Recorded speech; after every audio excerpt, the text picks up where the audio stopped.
Ito guys, meron tayong gagawin dito na papalitan ng oil seal itong shock oil seal nitong shock ng YTX 125.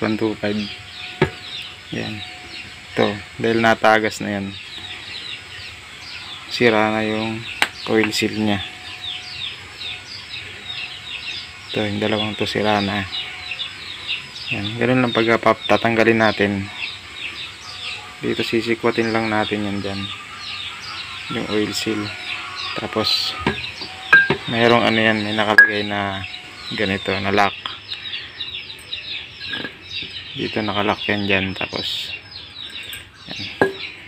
Pero ang una nyo lang munang tatanggalin, ito yung tornilyo dito sa may ilalim nitong yan, nakatornilyo kasi ito dyan, pati itong telescopic. Ayan. Ayan, makapasok yan dyan, tapos nakatornilyo. Kailangan lang natin tanggalin itong alin sa 6 yung nito, sukat. Ayan. Tapos ang sukat naman ng oil seal na to, oil seal ng YTX,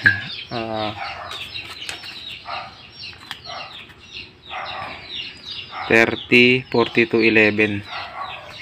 Ayan, ang sukat nito, yung bilog nya ganito, yung 42. Tapos yung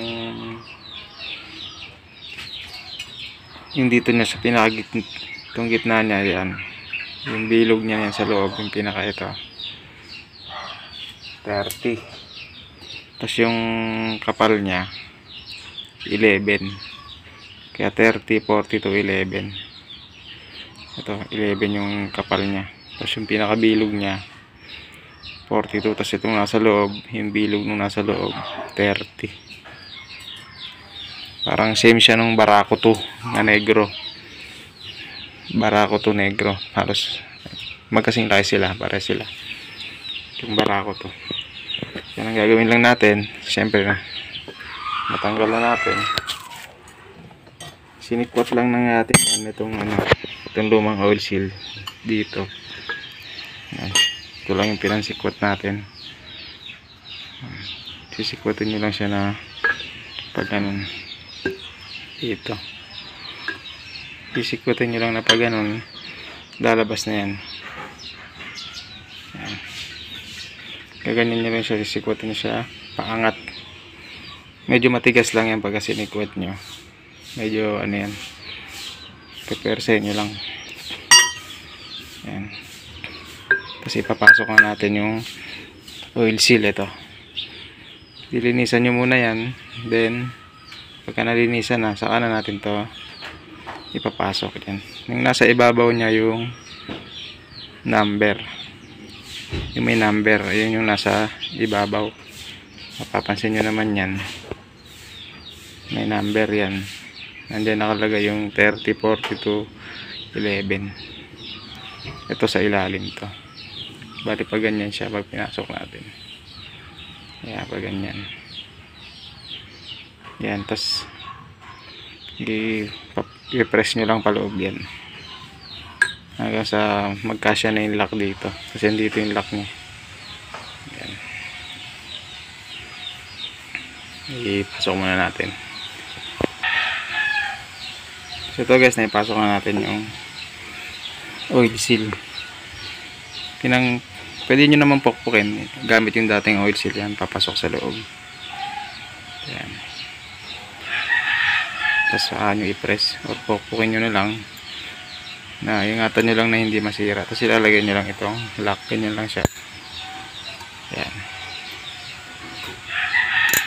yan, then ilalagay natin yung dust seal. Ito, yan. Then after nyan, papasok natin tong ito, yung pinaka telescopic nya. Yan, papasok natin yung telescopic. Tapos sa ilalim nyan yung tornilyuhan.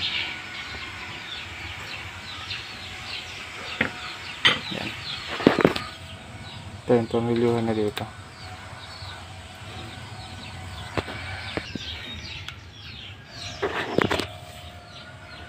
Yan.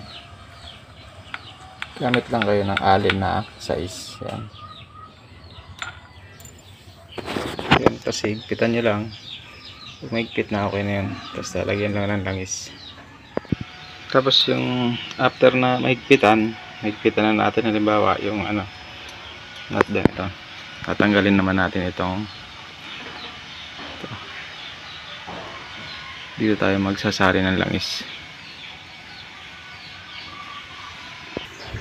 So ito natanggalan natin. Ito tatanggalin nyo ta. Yan. Tapos dito tayo magsasari ng langis. Yan. Vice grip lang ginamit ko dyan para matanggal ito. Kasi ganyan ang itsura niya. Yan. Vice grip lang yung ginamit ko. Natanggal. Tapos pag lalagyan na natin langis, ibababa natin ng ganyan. Yan. Isasagad natin na baba bago natin punuin ng langis hanggang dito. Kailangan isagad nyo lang itong inner tube telescopic. Tapos pupunuin natin ang langis. Yun yung standard na paglalagay ng langis. Pork oil or tuti, pwede naman tuti or pork oil, depende sa inyo. So yun, salina natin ang langis. So yun guys, ito naikabit na natin. Lagyan na natin ng langis. Tapos naikabit na natin itong cover nya, itong takip nya. Yan. Okay na siya, meron na siyang yan. Meron lang, pag lalagyan nyo ng langis, ibababa nyo lang, sasagad nyo yung baba, saka nyo punuin ng langis. So yun, ganun lang. Pero sa mga kapwa natin mekaniko, sa mga veterano, alam na nila to. So yun lang, pag magpapalit ng oil seal ng YTX. Maraming salamat sa inyong panonood at ingat kayo sa pagkalikot ng inyong motor. God bless sa inyo.